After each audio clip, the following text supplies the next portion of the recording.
Can the coffee be there? Does it have a logo? Yeah, but it's a Bilgewater logo. That should be fine then. So technically it should be okay. Yeah. All right. Say when on the clappy clap. When? Oh, baby.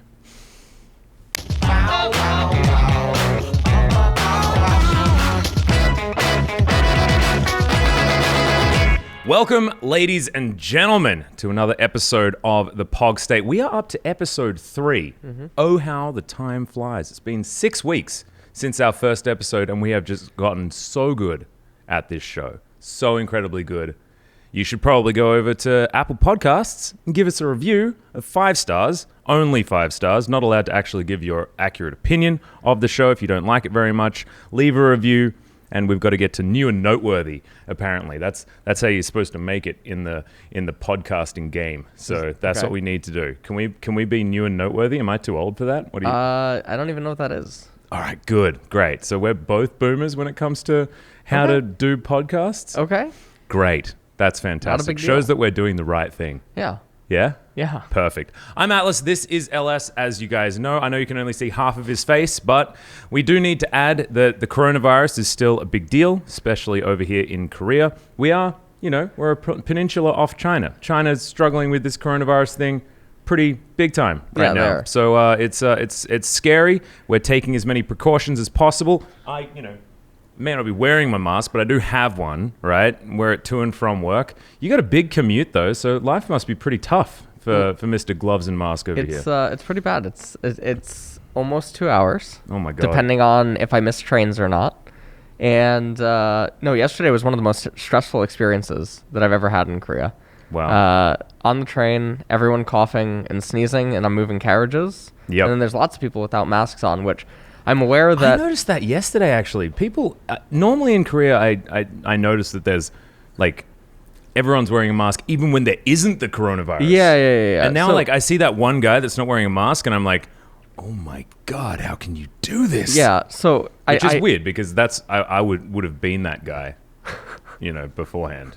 I know that this mask doesn't prevent you from getting it, but it prevents anything from, being spreaded, or it Well, it stops people from being able to get their spit into your face very effectively. I suppose that's the thing. Yeah, so and that's how it spreads real good. I got a lot of tweets about that. I talked to various people in regards to different grades of masks that are necessary for this virus, and a lot of them are available to get imported here, but generally you can't just go out and buy them.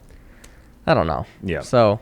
Well, let's just hope that it just passes us by. We're going to be okay. Mortality rate is still very low. It's under 1%. It is definitely a small one. However, getting the flu is bad, especially when it's this, because, we need to be on the LCK, and we can't do that if we're quarantined for months because we've got a coronavirus, or coronavirus, if you want to say it correctly.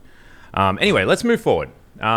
We need to add the disclaimer. This is, of course, not representing the thoughts and feelings of Riot Korea. This is just me and LS telling you how it is on this show. Ian's probably going to do that big spiel of stuff. He can go right ahead. You guys can pause and read it if you actually give it. I mean, if you actually care about that. And now I want to go into some of the feedback that you guys had. I think we got probably some of the best feedback for our last episode, and that was... It's too short, and we want more.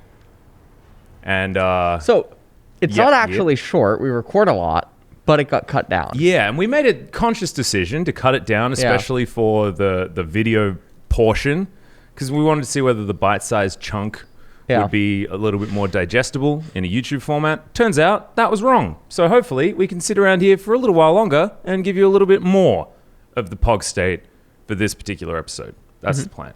There was some other feedback as well coming in, which was that we've been talking mainly about drafting, and yes, the drafting in the first 2 weeks of the LCK needed to be discussed. We were projecting that things might be bad, then they were bad, so we wanted to talk about getting that right. But what we wanted to focus on a little bit more, and we've listened to what you guys have to say, is to maybe branch out away from the LCK, have conversations on a little bit more broader topics, things like that, whether it be League of Legends related or just here in Korea related or just us related. Who knows? That's sort of the plan here as well. And It's not going to be a drafting or LS molding about draft podcast, because that sort of puts us in a box, and no one wants to be in that box. What? The sandbox. Not the sandbox. Not the sandbox. No. Let's stay away from the sandbox. Although, to be honest, they drafted relatively well last night, and they just got smashed. Summit got put on Soraka duty, and that just did not pan out that well. Yeah. So that's the extent of our draft discussion that we're having today. That's our draft discussion. We nailed it. That's it. Okay. We will move away from that particular one. Just to let you guys know, you can follow us on Twitter. I'm Atlas TV. This is LSXYZ9.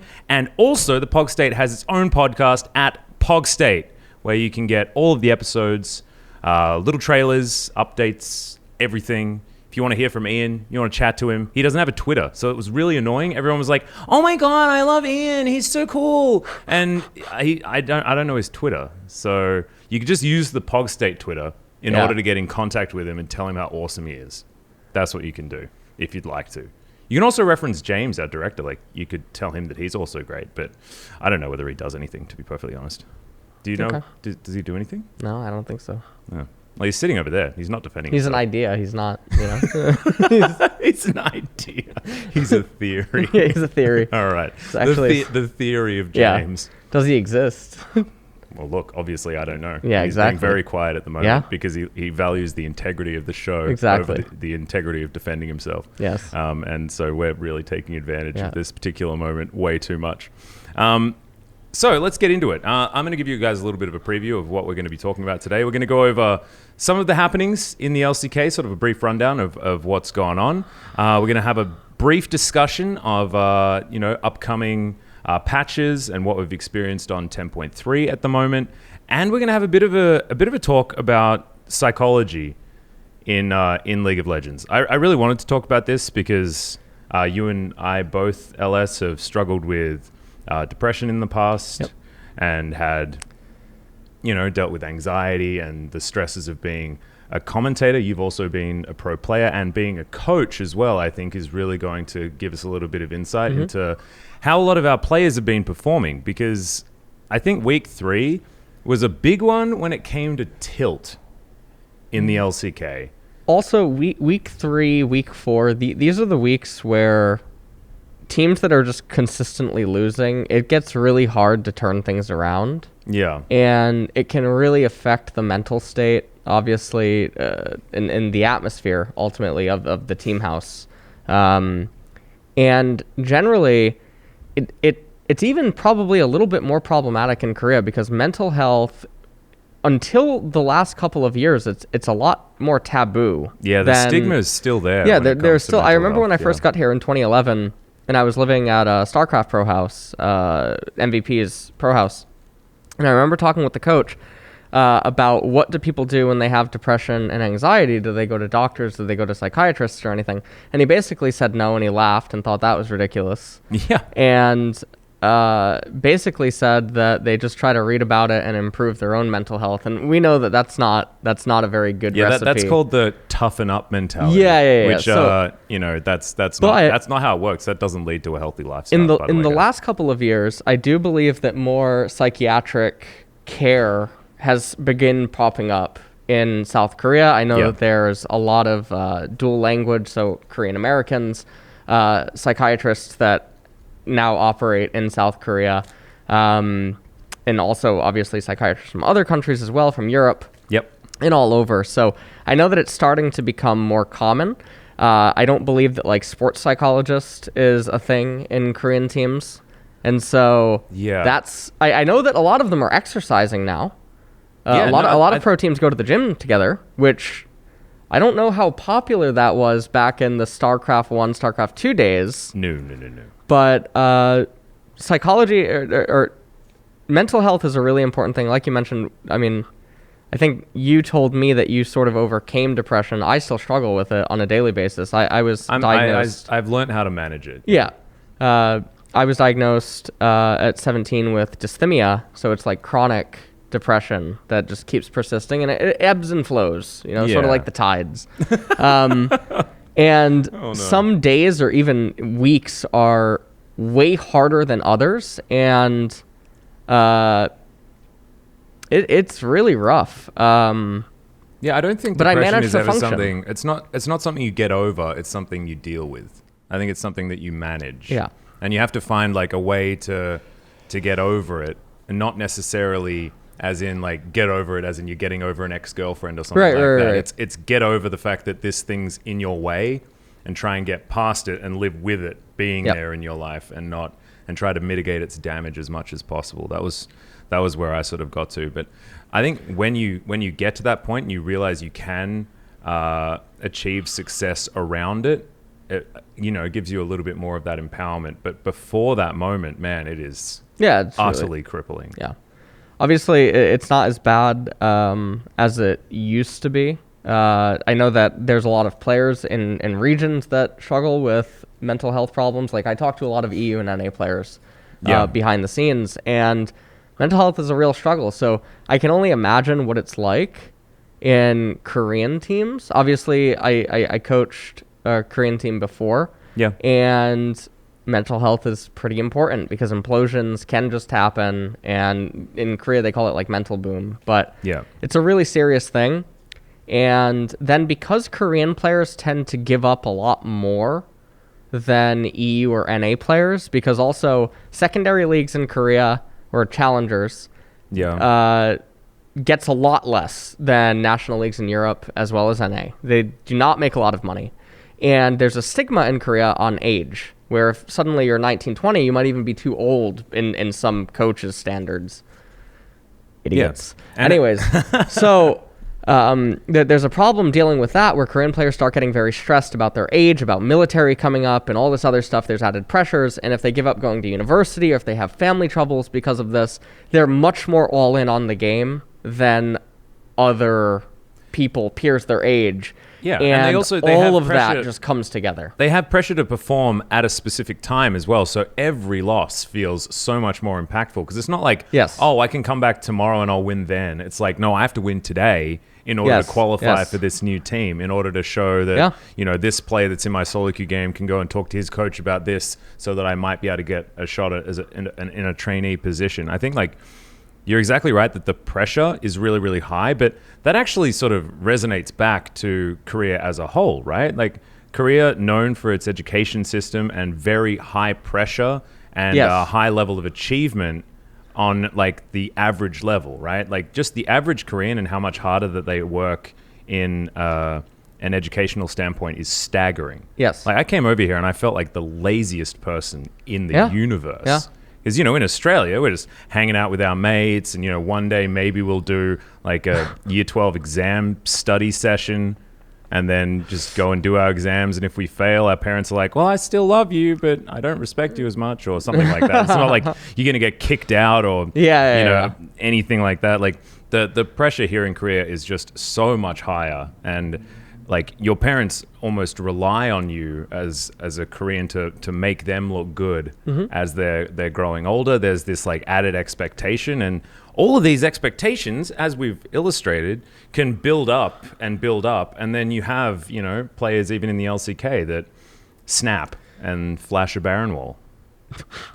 Well, I don't think that's what happened. Might have jumped into a conclusion, a little bit. But you know what I mean? Like that's what I'm sort of referring to, is that we don't know. Like when things happen in a game of League of Legends, it might be based on all sorts of different factors. Yes. But I think that it's worth discussing the possibility that these players could be going through some really tough times, and we need to be able to celebrate the players that are able to overcome. I think Nogri is a great example of a player that can get hard camped and destroyed and just never seems to tilt. He still makes odd decisions even if he's behind, but he doesn't play like a different player even if he's losing. Yeah. We saw that yesterday, and his Aurelia completely popped off. So it's yesterday or the day before? 2 days ago. Yeah, 2 days ago. Yeah. I'm getting a little bit messed up. And of course, this is going to be releasing a little bit later, and so therefore for you guys, yesterday could mean anything. It could, Probably means Monday. Yes. Yeah. There's no LCK on Monday. No, there's not. Yeah. But the POG state's on Tuesday in some countries. Not all of them. Not. You know, you got to really stay up there. I got a little bit sidetracked after sort of throwing Deft under the bus, but I think that it's a really interesting topic to talk about how this the mental health of a player is going to impact so much. Mm-hmm. And with the fact that everyone is so young as well, like you come from sitting in a PC bung, grinding and training with no eyes on you to like, especially here in Korea, because we have, it's like almost an ageist idea about how to qualify into the LCK, which is you need to be a rookie who's extremely young. And we've seen that a lot of these players are stepping up to the plate. Pyoshik and Keria proving that time and time again here in the LCK, being extraordinarily young, extraordinarily talented. But they got thrust from 0 eyes to all of them in like an instant. Yeah. And that, like, you have a bad game after that, and things must be just devastating because you have no, like, there's nothing built there. You don't have, like, a strategy in mind to deal with, like, the social pressure. The other thing, not even about like Kyria and Pyoshik and dealing with the social pressure, is the social pressure that comes when you're on losing streaks and no one can diagnose sort of what is wrong within the teams. That can lead to I don't even know actually what it could lead to. Obviously it's going to be different. I think misdiagnosis is the biggest misdiagnosis issue, right? is more problematic, and I think that it generates a lot of animosity inside of teams internally when no one seems to know what is going wrong. And Korea is they're very resistant to change in general. And so they can also misdiagnose a lot in terms of what is actually causing us to lose and stuff like that. So it can lead to this very negative, and obviously I'm not talking about medical stuff, I'm talking about problems within the game. So it's really scary. You have to wonder how the bottom standing teams are doing as we're moving, into round 2 of Spring Split. And even across the world, when you see this happen in EU and NA, stuff tends to go on fire internally, and we never really get to hear about it. And a lot of people in the public, they bring out their pitchforks. And I want to actually sort of latch onto that a little bit, because I think that the public is the most difficult part when there's these internal issues happening, because everyone's got an opinion, right? But no one actually knows what it's like to live in that team house or be part of that management or understand that coach's particular style or, what the analysts are saying, all this sort of stuff. And everyone's like making these outrageous claims like, oh, it's this player that's doing this because he said this on his stream that one time that's not connected to this at all. Like, it's people making judgments on teams' performance. And the problem with that is that our players interact with their fans, right? Our players like read their Twitter comments, like they read Reddit. And even if they say they don't, they do. Yeah, exactly. But even if they go in with a mindset of, I'm not going to listen to this, you best believe that information's getting through and affecting them in some way. And the other it's so negative. Scary thing as well as a player is a lot of stabs are not equipped to discern differences between mistakes or good play or anything, regardless of what they'll say. And it gets very worrisome. I know that some pro players, especially during the offseason, were very vocal about this, that public perception on Twitter and Reddit does drive narratives that then influences internal staff meetings. Yeah. Which is kind of nuts when you think about it, because you can have Larry Shortbags or something deciding that they saw a couple Larry of, Shortbags. He's my favorite. that you have a couple of hate Reddit threads or Twitter things, and they start asking questions that they can't discern who's right or wrong. They could have 2 people sit down. You could have one expert and one random clueless person, that the expert says something in a non-confident way. Yeah, and exactly. The other person is very vocal, very strong, and manages to convince the person that they're the one that's right. Being good at arguing doesn't make you right. It just makes you good at arguing. That's why debate is a competition and not like the person who's right wins. It's very scary to know that that's a thing that can also subconsciously affect players. And I think that it actually drives some players into playing overly safe or cautious or reserved. I mean, I'm just going for synonyms at this point, but little synonym. And that can affect the play overall. And this isn't just an LCK thing. This is a global phenomenon that can end up happening. I think the reason why the LCK has been so slow is that there are a lot of teams that are afraid to take risks. I want to sort of like, this is going back a really long way, but one of my favorite teams of all time was Moscow 5 back in Season 2, when they were this team that came onto the scene and did everything by what the analysts were telling us, right? They did everything wrong and just beat everyone. Mm-hmm. You know, like they had their top laner at the enemy blue buff, stealing it before the game even started, losing an entire wave of minions to walk into lane as Gangplank with a blue buff. Yep. Things like that. They were playing champions that were completely out of meta and bringing them into meta. Shyvana being a perfect example.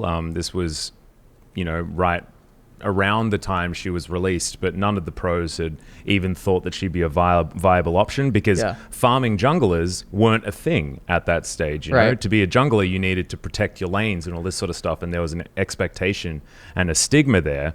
But no, they said, I'm just going to be really, really strong. And I think that they actually influenced a lot of patches that happened during that particular time of League of Legends as well. But it's innovation as well as like the see hero, kill hero mentality, which was Moscow 5's saying, you know, the famous interview with Alex Ich when he's talking about sort of their mindset and like what makes Moscow 5 so good. And he's like, well, we see a guy and we go over and we press our buttons on him and he dies. And then we take something else from the map, you know? Like, I think that a lot of teams these days, especially in the LCK, are too scared to take that first step. Like playing with initiative and on the front foot is so much harder than answering something. Because if, you know, you see a team pushing your top out of turret, you know, you're then provided with all of these potential answers. Whereas if you have every option on the table, it's pretty hard to say, oh, we're going to go and do this particular thing because it's going to be better, even if we don't have full information. Yeah.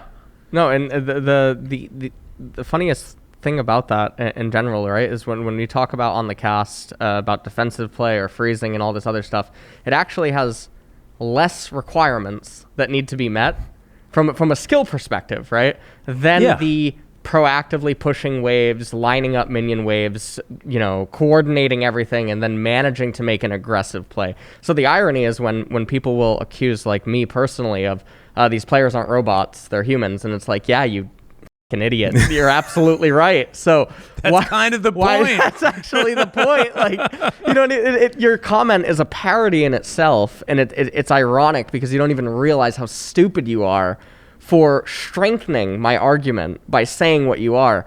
And so it's always the cherry on top. Is that they don't understand actually what you're telling the players to do in that instance. They don't understand. Like, because you're right. Like that. What freezing is actually is limiting the amount of options that your opponent has. And actually in the LCK, where everyone's like so scared of being proactive, it's almost the perfect thing to do, because then they have to make a choice that, and you know more of the options that they have that are going to be better. Yes. So, and the other argument about like, well, the freezing's so good, why don't teams do it? Well, when anything first comes, why didn't anyone do it before?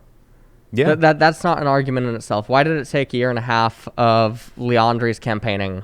Now, the funniest thing here is I talked about this on stream with a couple of pro players. Morello has basically died in LCS and LEC. Yeah, LCK still we still love LCK. It over here. I took a few photos. There's for still your a couple Instagram of sinners. Account, yeah, I need to make that Instagram account someday. But LEC and LCS, I mean, you have pro players that tweet about it now jokingly. Like they'll be like, why did so-and-so build Morello's? Or Leandri's was the better item here. So, like, that feels really nice to see this progression. And yet, I don't think it's a coincidence that LCK, the league without really any interaction with the West, other than the global broadcast, but we don't talk to the players or interact with InVen and stuff like that. The thing that's actually cool about this split, especially, is that a lot of teams have been looking outside of Korea for analysts and ideas. Things like that. And of course ideas as well. I think after 2018, it was a big blow to Korea, and that was the year where we're like, well, now we'll try again. And then after losing in 2019 as well, that's when it's like, well, hang on, like, crap, our boat's sinking. Let's try and figure out a way to actually sort it out. And looking at the teams that were consistently beating Korea throughout the last 2 years has been like something new that teams have been looking at. I know there are analysts from Europe working for T1 at the moment. They have a lot of different voices over there. Of course, Coach Kim coming on in, and SKT look like they're improving week after week. Like, they dropped that one series to Hanwha, and we were worried, and we haven't needed to be worried since then because they've been dominating their opponents left and right. So I think it's really cool that there is at least understanding of what's happening elsewhere. When we're going to see it actually implemented is going to be the really hard thing. And the reason why Korea was so good at the very beginning was that they understood the game better than other regions. Well, they were also so focused on the minutia of what makes a good or a player good, like the fundamentals, right? Mechanics. Yeah. But even like macro was a thing that was invented by South Korean teams. Like, for the most part. Lane swaps and stuff and stuff like that. So now it just feels like they're stuck in their current phase, and they've been stuck for a long time. And the other thing that is worrisome is the best teams are often winning because they have the best fundamentals. Yeah. And even teams that might draft better or actually have better strategy don't win. And this can lead the best teams to misdiagnosing what could be better. Yeah. And so throughout the split, they might end up coasting and winning. In summer, they'll coast and win, etc. In international competition, when things get harder, when things are more limited, when things are being assessed more, it gets a lot more difficult to conduct yourself in that manner. And when, like, that's talking, looping back around again to the psychological aspect of League of Legends, which is as pressure mounts, it gets more and more difficult to take risks, to do something outside of the box. Because as soon as you do something different, you're painting a target on your back for criticism. As like, if you're a coach and you do something weird and strange instead of just a standard way of winning the game, you're opening yourself up to so many more criticisms, because people say like, well, why was Faker playing Zillion in this game? We haven't seen him play it all year. And then you are forced to defend that decision instead of, say, for example, Faker playing Azir or LeBlanc, champions that everyone's playing, that he's extraordinarily good at, and then they're not able to get over the line because they have just a super standard straight up the line composition that's not necessarily designed to take down a specific composition or specific team or anything like that. Like, I think that we need to have what are those, like Coach Carter? Did you see that movie, Samuel L. Jackson? Oh, I thought you were talking about Carter with 2 C's, the LOL coach. No, Coach Carter, like it's a basketball movie, and it's basically it's about this coach believing in his players individually and making sure that they're in the right mental state in order to play effectively. It's actually a beautiful movie. That synopsis was not great, but I absolutely loved it. And what that movie did for me was sort of show the power of having a good mentor and the job of a coach to provide players with the confidence to play outside of what is the expectation, right? Yes. And that's what creates underdogs that can achieve more than they should be able to, because they're not listening to the idiots on Reddit. They're understanding that their coach and their team believe in them, and then they're like insular. The power level's insular, and then what happens is it sort of like circulates inside this little thing, and it's like it all just gets faster and faster. And if you're all pushing each other, theoretically the acceleration situation, something to do with protons and that big circle in Europe. Never mind. Right. Is it in Europe? I think it is. particle accelerator? Yeah. That's what I was trying to get to. Yeah. I know where you're going. Yeah. Didn't quite work. But, All right. That's fine. Some of my metaphors are okay. Yeah. Other ones are not great. But fine. the Coach Carter one, that certainly works, because I think that when you can start holding each other up, that's when things get really good. And I think it's even more important in esports when the outside vitriol is just so toxic. Yes. Because like you need some sort of barrier, like Right. put cling wrap on it. Like you need to stop that crap from getting in. I need to put my mask on just to avoid the Reddit drama. Is that why this is to avoid here? the Morellos? Yeah, exactly. Honest, well, I mean, you've been infected. Yeah, it's a big problem.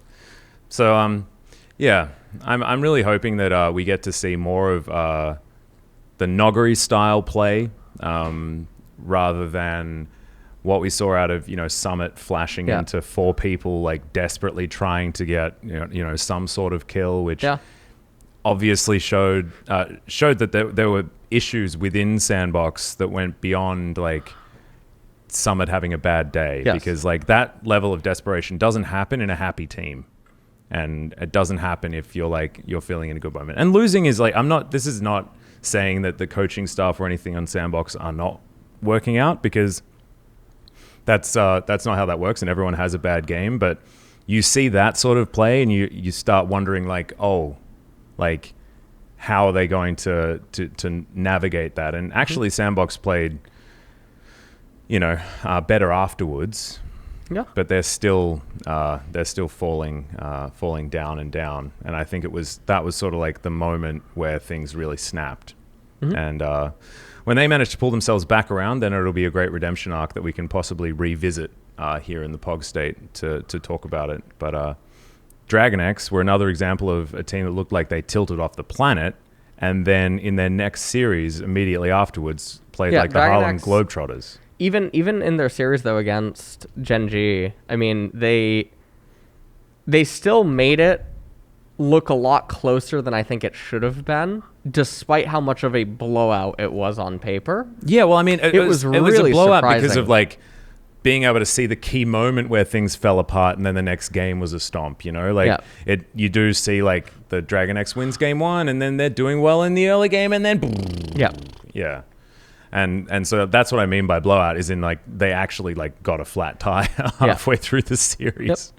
Which is something that happens with young players. Like, I actually don't think this is an awful thing for Dragon X at all, but it is an example of like what losing in a pivotal moment can do, because that was a game 3 that fell down immediately afterwards. Yep. So really hoping that the LCK can get themselves sorted out. Okay, so we've been talking about the challenges of being a pro player, the extra pressures that are added by this overly harsh sort of Reddit environment, a sort of much closer fandom, I guess is the feeling here in esports, because you're playing your job theoretically, right? You're playing your sport on the computer, and then it's not like you're on a football field and you have to walk off the football field in order to like meet the fans or anything like that. Get in your car and drive home, and then you're on the computer. This is like you alt tab from the game and you could be right into Reddit immediately. So like the feedback loop is like so incredibly short that you don't have that sort of moment to sort of catch up and relax, I guess. There's no cooldown period. But what I want to talk about are some of the players that have overcome this and still risen to greatness. I think within League of Legends, we have lots of options as far as those sort of players. Like, I think Score is a great example of someone that had a very long career, struggled to actually find a championship until, his second last year ever playing the game. Yeah. And was still considered one of the greatest junglers to ever play League of Legends over such a long, storied career. Yeah.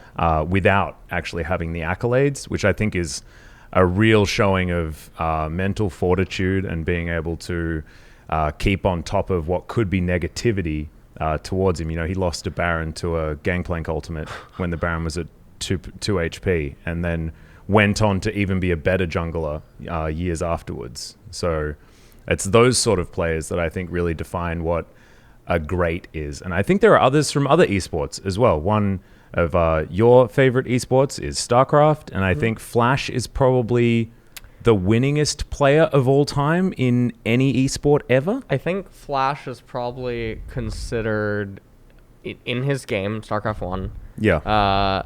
I mean, he's nicknamed God in Korean esports. That's actually just his name.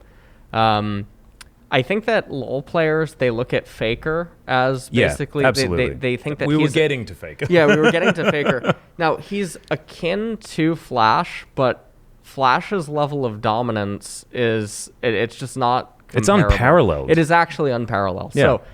So, a super Faker... It's really not comparable, and obviously I love League a lot. I even actually enjoy it a lot more now than like StarCraft 2 and other stuff of that nature. But Flash, I'm pretty sure is just the undisputed best esports player. Yeah, I don't think it's really close. Give me 1 second here. Let me just bring up Flash's record. Okay, so I can go through and I'll just count the firsts. You know, there are a lot of seconds, but we don't accept seconds. So the most recent tournament that he played in, he won a Freaker Star League Season 8, 4-0 in the best of 7. He won 25K, and this was in 2019, right? We go down to the very bottom. I'll skip through like a bunch of these. Like there's GomTV, like literally 10 years before that last victory, he was beginning to win, right? Like this is a career that is just unprecedented. Like and the other thing he won everything about this is that StarCraft 1, foreigners do not get to play this game with Koreans. The discrepancy between the Koreans and everyone else in the world in StarCraft, no matter how hard other regions tried, China, Europe, NA, even players that tried to move to Korea to become professionals, you couldn't. The absolute best foreigners would go 20% win rate against the B and C teamers in Korea. Yeah. So we look at League of Legends and we see teams like G2 and Fnatic, and you see Western players get Challenger on Korean server, etc. That didn't exist. It doesn't exist in StarCraft back 1. in StarCraft. And like, so what the way we have to sort of relate this back to the LCK and League of Legends is that like that's what used to be the same stigma. That was what Koreans would take with them to international tournaments, was a 100% expectation to win. Yeah. And look, they did a lot of the time. I mean, Season 2 was a huge upset. That was when, Azubu Frost was supposed to win. They got kicked out. TPA were able to take that title, but it was still a dominant showing. And then 2013 onwards, you guys probably know that there was this team called SKT that did pretty well and just dominated everyone. And then Samsung rose up through the ranks. I mean, we had Samsung White as well first, and then Samsung Galaxy afterwards. Very different teams, but of course still Korean.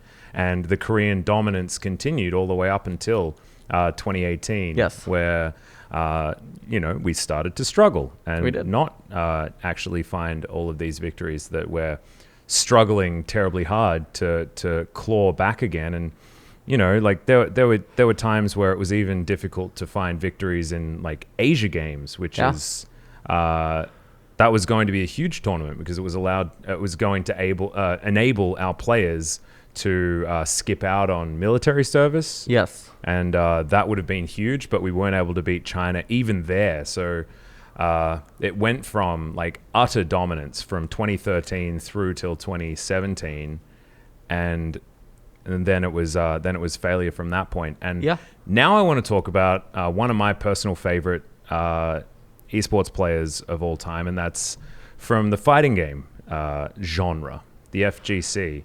Daigo Umehara is probably one of the most impressive losers.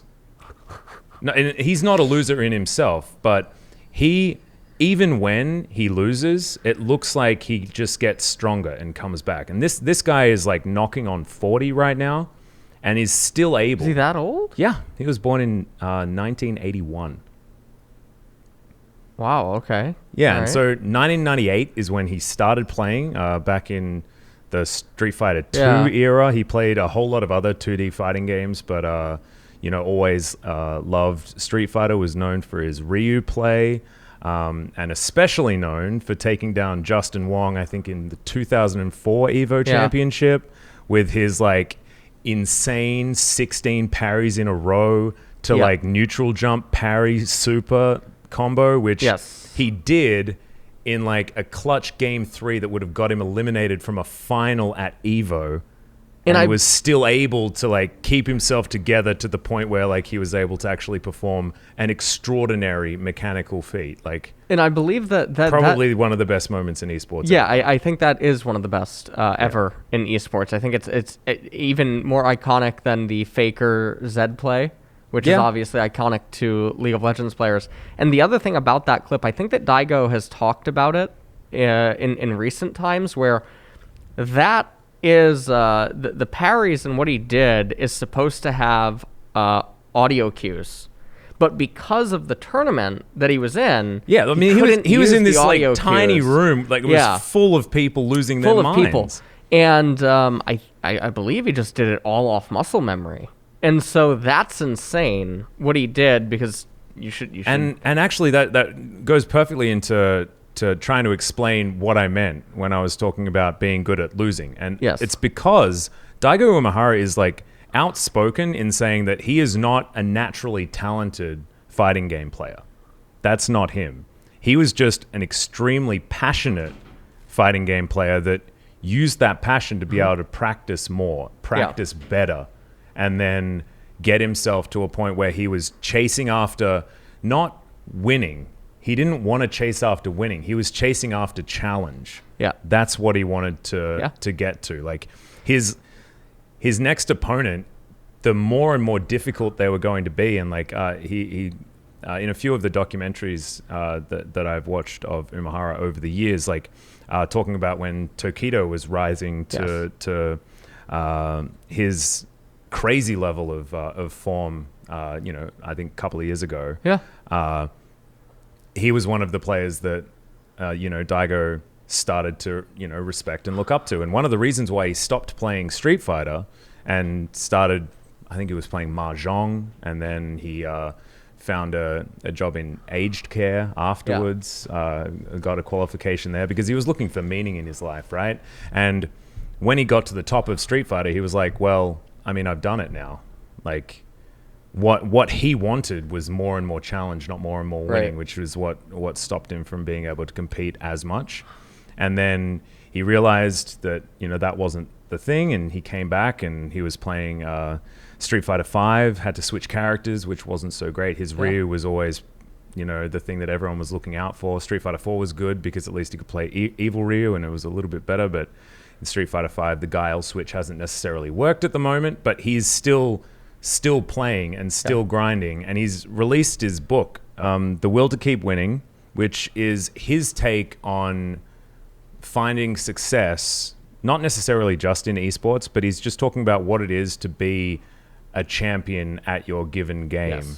And there are so many just great quotes about not necessarily like being better than your opponents and things like that. It's more about like how you deal with failure and how you deal with losing, which is what allows you to win more. Like Daigo is outspoken in saying that like his life is all about failure, but that's only made him better and more hungry as his life goes on. And I think that's what makes him so good at being sort of that role model for so many players, especially in the FGC. Like I think it was this immediately after that Justin Wong moment that like he was everyone's favorite player. Like Street Fighter just exploded at that particular point, and everyone remembers, and everyone's like inspired by that particular moment. So yeah, I just think that like we're missing a lot of that sort of attitude because of the age of a lot of the players. I think that there is value to having older players within the League of Legends ecosystem. Yeah, the whole age stigma is one of the weirdest things in the world. I think that age has to be assessed via passion, not via just age. I know that I've tweeted very angrily about some stuff that I've witnessed during the off season. For instance, challenger players on Korea getting friend added by coaches of certain teams, and then saying that they're 20 and 21, and then the coach is saying that they're too old, and it's like, you're a joke. Yeah. It's ridiculous. You're actually a person in a titled position with zero qualifications other than being bestowed such position. Yeah. With no knowledge of what you're talking about, and you're a glorified manager, and here you are telling someone that they're too old due to an arbitrary birth date. And also, like, a lot of it has to do with, like, they look at when Faker started playing and when was Faker found. It's about these, like, historical things that have been a flow-on effect of, like, certain specific special moments of stars aligning, and that's where it sort of comes from. And I think one of the reasons why players get to a certain age and then retire, which is something that's been happening, right? Like, you've got players retiring before they're even halfway to 30, which is crazy to think about. Yes. But I think a lot of it has to do with the fact that there is such a high pressure environment whenever you're in one of these team houses, whenever you're playing in League of Legends esports, to do with, you know, the amount of instant feedback and blah, blah, blah. But also, like, the fact that it is sort of so intense from the word go. And that means that burnout happens happens really fast because of how intense esports is. And then also, I think that burnout maybe even happens faster in Korea because of military and social pressure. Yeah. And the military pressure that he's referring to, by the way, is mandatory military service. That's not like the military's coming to your house to put pressure on you. That's not that kind of military pressure, guys. So that's another thing that adds pressure here. Just the whole... Yeah, the whole age stigma is so weird. There's so many Western players that end up hitting their peaks, or they end up actually debuting even at later ages than what are commonly sought out here.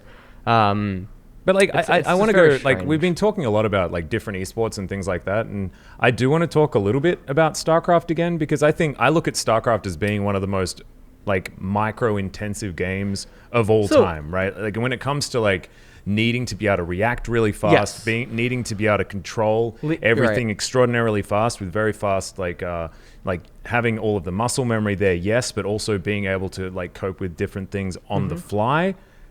Like, StarCraft players aren't that young. Yes, there's like, you know, Flash there are is 29? I think Flash might be even older than that. I think he's 29. I believe Flash is 29. I know there's a lot of other... Now, there's also some newer StarCraft 1 players that started he's 27. He's 27. Later. Okay, he's 27. Is he 28 in July, right? July 14th? He is. July 5th. Okay. You're very close. I was, you know, all right, whatever. So Flash is on the older end, but there's some newer StarCraft 1 players that started in the 2010 to 2020, like that decade. Yeah. And they're getting good now, and they're in their mid-20s. But now StarCraft 1's skill level is higher than it was at the end of StarCraft 1's era. So it's preposterous to say that players can't eventually get to this skill level, or that you had to be young to do it, amongst all these other things. It's just so perplexing, especially when you look at a lot of other esports that have older ages inside of it. Yeah. It's all just very, very bizarre. Well, I mean, like, if you think about, like, the arguably best StarCraft player of the West at the moment, Serral, who's I witnessed winning last night against TY and progressing in the ESL, the Katowice tournament. He is 21 years old, right? Yeah. And yes, he's been good for the last couple of years, but it seems to me like Serral's only now sort of finding his stride and finding himself when he's up against all of these players like Dark, who's been playing for years, Stats, been playing for years, Sue, been playing for years. All of his Korean opposition, I guess, is what you could say when you're talking about like the best players in the world.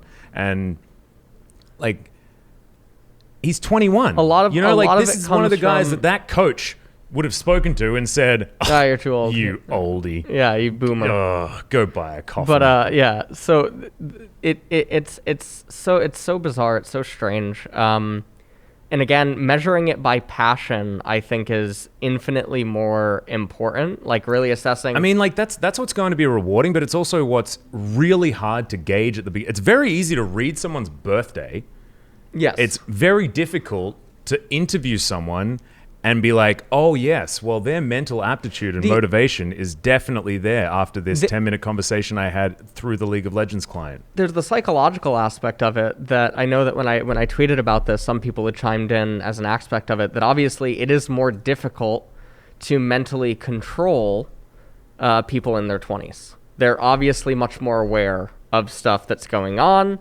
I guess so, but I mean, teenagers are known for just wanting to rebel against everything. So, well, yeah, but 18, 19-year-olds that are just, or 17, 18, 19-year-olds that are just getting into the scene and stuff, they're ignorant of a lot of things. We've seen that during this past offseason with contract issues. Yeah, that's true. They're very ignorant. They don't know a lot. They're very clueless. They're usually, I mean, not all of the time, but I think in a lot of cases that we've seen, and also subjective experience, they're emotionally stunted in some ways.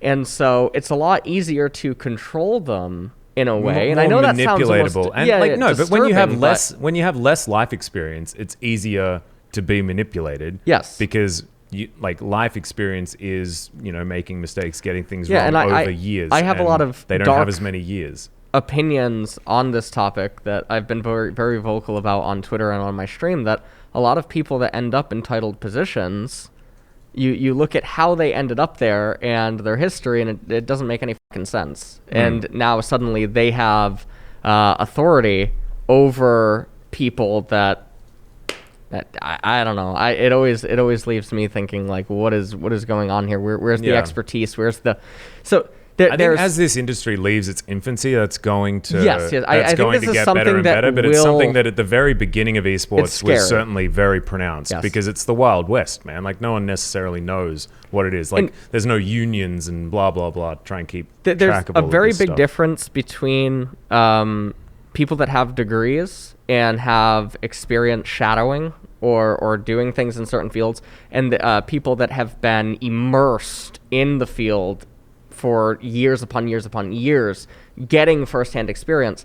There's something really scary when people who have neither of those two things end up in titled positions. Yeah. That's really scary. And so when a lot of people ask me now, if they're not very good at League of Legends from a strategical perspective, how to get into esports or how to get into coaching esports and stuff, my initial knee-jerk reaction is there's going to be a need for mental health care within these teams in coming years. In fact, I don't know how many teams might or might not have therapists or psychologists on site, or I think in Western culture there are in Western esports there are far more. It's almost every team these days. They're either looking for it. They have sports psychologists, but I'm talking about is an actual on-site psychologist, or someone that's just on call. Maybe that works out of their home and that they can just be brought in whatever. And obviously you're footing a very large bill to have them just be on call. But when we're looking at the amount of money that is invested into these teams, we're talking millions. Yeah. It's not ludicrous to invest into a psychologist or a therapist. And you're talking millions. Have you seen the TV series Billions, where that's about, investment bankers and all this sort of stuff, which is considered a high stress job because it's all about dealing with large sums of money. You can potentially lose extraordinarily large sums of money in a very short amount of time. And that can be stressful, I imagine. I don't, haven't invested that much money in high risk stock or anything like that in my time. It's been a while since I watched the show. This is a metaphor that came to my mind very, very quickly. But they have an on-site psychologist, and it's based on the fact that it is such high stress, This job requires help psychologically in order to stay in the right mind, in order to make the company more money, because you're able to make intelligent choices even in these high stress environments. Esports is like a very similar thing. Like esports is massively high pressure. It is very fast moving, and you're not given very much downtime, and you need diffusal options. I think like a psychologist on call is almost mandatory. I think that it should be mandatory for, well, not mandatory because it's hard. Like where can Riot really draw the line with enforcing things? But I think in coming years, I don't think it's ever something that should be policed by Riot or anything like that. But I think that this is something that teams certainly should be thinking about in order to keep their players healthy. It's a little bit difficult too, because everyone has unique personalities and everyone is going to respond to therapy or psychotherapy differently. Oh, absolutely. And that is going to be really hard as well as getting a clinician who understands esports and social media. And as someone that went through 2,000 to 3,000 hours of therapy or something from age 9 to I went through 5 18, therapists, I think, until I had one that actually did anything. Yeah, so I had about I had 3 different hospitalizations in America. I had about a dozen plus psychiatrists, psychologists growing up, and I had so many different behavioral therapists just because of depression, anxiety, and other stuff that ended up happening growing up and through my adolescence. And so out of everything, there was less than about 3 that I ever felt like, okay, this person not only gets it, but doesn't just view me as a paycheck as well. Yeah. And now there's one psychiatrist that he's not doing therapy sessions, but he's on Twitch. Yep. Dr. Kanogia, I hope that I'm saying that right. Healthy Gamer GG, he streams. Mm-hmm. He does a lot of mindfulness and like meditation type things. He's had a lot of esports personalities on his stream to like talk to him about mental health and other stuff. I personally went on. Yeah, I remember. The guy is fantastic. It's like there must be more people like him that exist, but they're just not in the mainstream eye. People like that would be fantastic for esports works. I mean, my shout out to Sarah, my last therapist that I had before I really got myself back on track. Like, her words have stuck with me since 2013, which is like when I last saw her, right? Like, if you find the right psychologist that understands you to the point where they know what it is you need to understand in order to get through your issues, like it's mind-blowingly important. Like it's so like the value of that session like made up for all of the years of garbage that I put up with with people that didn't even understand what I was talking about. And like she like I don't know, she did something where she like read my mind or something like that and told me precisely like what I was afraid of, what I needed to get past, what was going to provide me with the motivation I needed to get on with my life. And holy shit, man. Now here I am with you in the POG state. I would have never even known what the POG state was if it wasn't for that. So like those sort of moments, and like gentlemen like the guy you were talking about, like are just so necessary. Yeah. So maybe I'll book in a session just to say hi, because I haven't actually seen his stream yet. He's really keen. He's really good. He's very, very good. So we've had our hard-hitting portion of the show, which is of course all about psychology and trying to overcome hardships within esports, the battles that a lot of these players have to go through, our personal battles, all those sorts of things.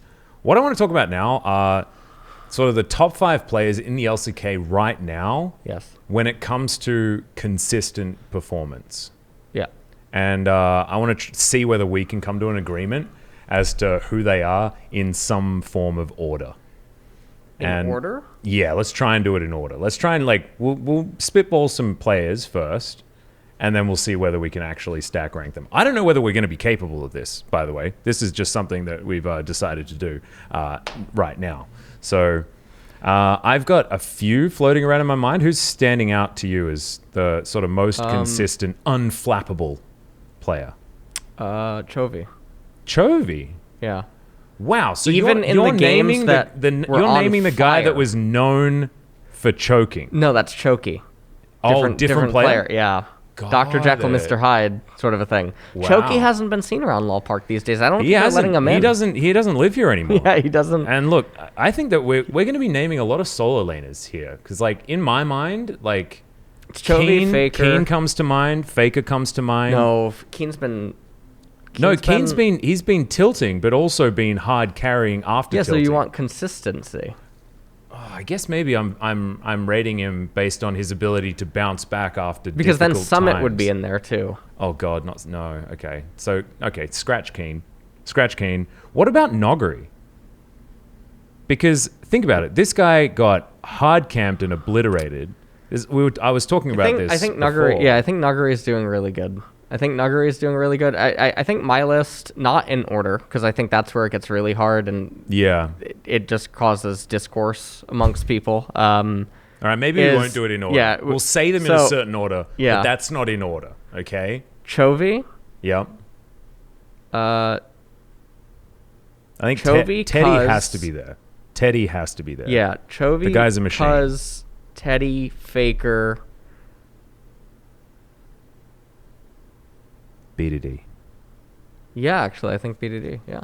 Especially this year. I think BDD wouldn't have been part of that conversation last year when he was struggling on KT. But this year, oh my God, some of the stuff that's come out of that guy has just been outstanding. And I don't know how much of that comes down to coaching staff and changing team environments and things like that. But whether or not it's Genji being better or worse than KT, I think change is really important for resetting your mentality. Yes. And I think we all knew, like everyone knew, that BDD was a mechanical prodigy. This guy was like scouted on Longju like ages ago. He didn't even debut on that team. Who did he debut for? It was CJ? Well back in the day? Yeah, CJ, right? Yeah. But then, he was a Zed god in solo queue and started playing on Longju as this like really young player with like all of this talent and was able to go all the way through to LCK champions and then sort of had some slower years. But this year he's just been so consistent. And Faker, like I feel like we skip over talking about Faker because it's so obvious how incredibly good he is. But watching him play his his last 4 games that we have on record here at the time of recording, 2 almost perfect performances on LeBlanc in a series, and then an actual perfect game playing LeBlanc, and then his Azir game afterwards. Like, it's just been an absolute treat to see that the Demon King is still this good 6 years on after. He came out and was just this kid that no one understood, like how he did all of the things that he did back in 2013. Like, wait, 7 years. I saw him miss the LeBlanc chain on yesterday's cast, so not impressed. He might have missed 1 or 2, but my God, man. I also saw him miss the CS. Oh, no. Yeah, Oh, no. Well, I think you bring up Cuz is a really cool one because Cuz was actually one of our players that was the most emotionally driven to do silly things in previous performances. He had to be benched for Peanut moving into 2018. Cuz sort of I don't know, I think maybe something got to him. The pressure of performing on a team that had so many expectations was so hard for him. But you're absolutely right. Even on Kingzone last year, he was just a joy to watch. His Gragas is always just incredible. He got a player of the game for it in the last match that we have since yesterday, which for this recording, it's not the yesterday that you guys have, but the last one. He was just superb once again, and we've been really high on seeing whether Cuz can live up to the expectations of his Kingzone performance that didn't have as much pressure around it than it is experiencing life on T1. And it's amazing that there's 3 T1 players on our list of consistency when the pressure for being a T1 player is the highest of any player in the world. I think you can pretty comfortably say that. Yeah. It's very impressive. I like the list. I think Chovy's a big surprise, but a really happy Chovy surprise. has been very stable, even when the Dragon X games have been on fire. Yeah. Especially on his Ziggs. Yeah. Yeah. So he hadn't even really crossed my mind. Yeah. And yeah, that's really cool. Yeah. So we've got Chovy, Teddy, Faker, Cuz, B2D. Yeah. As our consistent ones. So watch out. Maybe, if they have had some rougher games after this recording, let us know in the comments what you think your top 5 would be going into week 5 of the LCK. I'd be really interested to hear what your thoughts are going to be as well. But guys, speaking of your thoughts, we have a giveaway. Announcement. Damn it. Ian could have done echo on it. Yeah, he could have done and it. now he can't do echo on it because I've echoed, and you can't echo the echo. That's fine. Maybe Ian could double echo. Whoa. Maybe no, I don't think so. Anyway, hi A1, how you doing? We'll take a brief time out, and then I'll go into who we actually want to give this shit away to.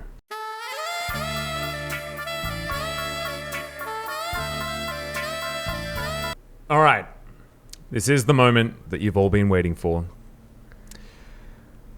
We have this.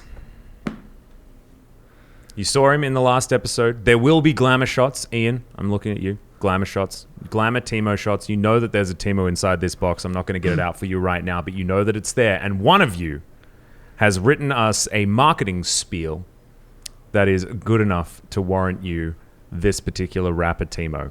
And a calendar as well, which I don't actually have in front of me, but it's the True Damage calendar from Riot, and it is super cool. I've been using it, as I mentioned in the last episode. So, drum roll, please. Release. Can't actually say that word. Drum roll, please.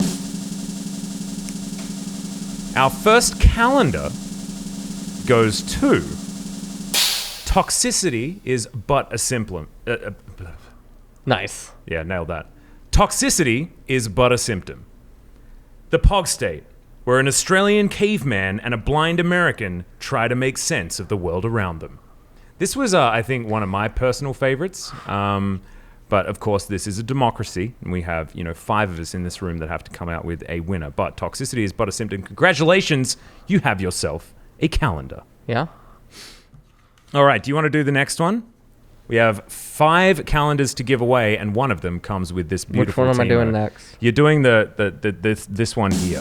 This one here. Jonghoonji? Yeah, Jonghoonji. You have just won the second calendar. Bit of a spoiler alert there, but what they said was the POG State, the podcast where you finally get to see that the LCK casters have legs. No, we don't. The best part is that in this particular shot, we don't. You can't see my legs. You can't see, yeah. I ain't wearing pants. Yeah. All right, I'll do the next one. The next calendar goes to Dirtfish Says No. And what they said was, welcome to the POG state, where the memes are fresh and our potential gets higher, but the LCK's drafts are still a dumpster fire. Which does have a pretty good rhyme to it. It does. I feel like if you had have written like one more line, that could have been a winner. That could have been a winner. Or maybe if you had have written like 7 verses and then given it to us in video format. True. With really sick editing that Ian could have then augmented afterwards. That would have been even better. True. So Dirtfish Says No, if you're watching this episode as well, then please make that happen. That would be super good. All right, and you get to read out our last pure calendar entry, which is, your good mate, Hobo Tim. Hobo Tim. Sweet dollar tea from McDonald's. They drink that. Super hot fire. They spit that. The POG state with Atlas and LS. You should watch that. I don't know, but I don't think Hobo Tim's a rapper. Yeah, I don't think so either. Nor does I don't really know what dollar tea is, so maybe he should have been rated higher. But I'm an Australian who doesn't drink dollar tea, nor do I understand what that is. It's okay. And so what that brings us to is our first place winner, who will be taking home rapper Teemo. And this person's name is The Bear. And what they said was the POG state, where 2 casters talk more about League of Legends than when casting the LCK. Which I think is brilliant because it's just he's talking shit. Yeah, I love it. And it's the picture is a little bear, and it's like such a cute bear that's like giving someone a high five, and he's like spitting massive shade. He came out of hibernation. Oh, just for that. Yeah. Oh. That is, I think of Twitch chat when I read his message. I see his photo. Yeah. Super good. Anyway, congratulations, the bear. You're going to be taking home this glorious Rapatimo and one of the True Damage calendars there as well.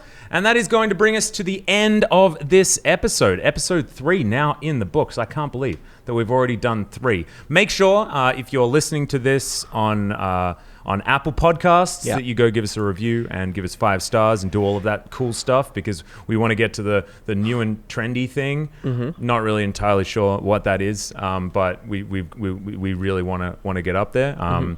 We're also on YouTube if you've just been listening, so you can come and watch the video version. And if you are on YouTube, there might be some more goodies for you to experience if you just if you go ahead and go to the listenable option as well. It's all available on Twitter as far as everywhere you can get it from. Of course, the podcast will be up also on Spotify as far as the popular outlets are concerned. The Twitter is at POGState. That can be where you contact Ian as well to give him all of his glowing feedback.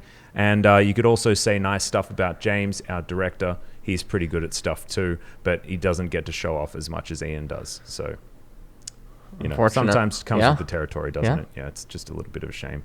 He has some cool ideas, but they just seem like our ideas. So we're just basically stealing his thunder the entire time. Sorry, James. Never mind though. You can follow me at Atlas TV, at Atlas TV. It's annoying because my name starts with at, so it sounds like I've got a stutter, but Atlas TV on Twitter. He's LSXYZ9 still. He's still upset about the fact that he doesn't have the handle at LS, but we're not going to go into it this time because that would be 3 episodes in a row that we've molded about Twitter handles, which is just not She just didn't sell it to me. Yep, she didn't. She really didn't sell it to him. So on that note, good night, everyone, and we will see you for episode 4 in a couple of weeks. Atlas. Yeah, mate. We are about to go into game number 3 for all the marbles. We are about to put it all on the line here to kick off the first series between Don't Want to Go versus Greatly Reluctant Fighters. I tried. And I failed. Much like them.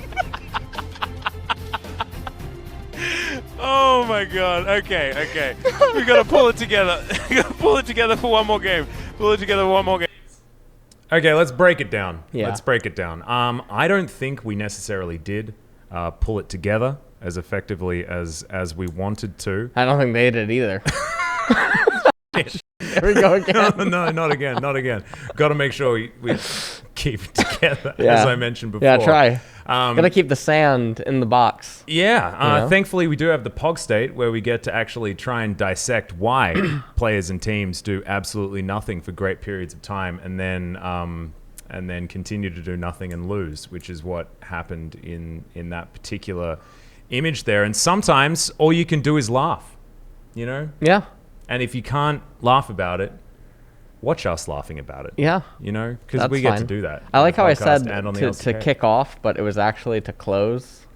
You know, we were going I into just game liked 3. how it was for all the marbles. I think that when I don't think there were any marbles in the Dumb One versus there were any marbles Griffin there, series. they were probably already gone. Yeah, I think we'd already lost the marbles, and that was relatively obvious lost. In that one. The winners lost. I like doing LCK highlight analysis though. I think next time when we're presented with an LCK highlight to analyze, it probably should be the LCK though. Yeah. And not our own commentary on there, because, you know, maybe we should be less self-obsessed. Okay. Or maybe not. I don't know. What do you think? Do you reckon self-obsession's totally okay? Sure. Sure? Sure. You don't sound... Love self, you know? Oh, cut it. I'm going on. All right.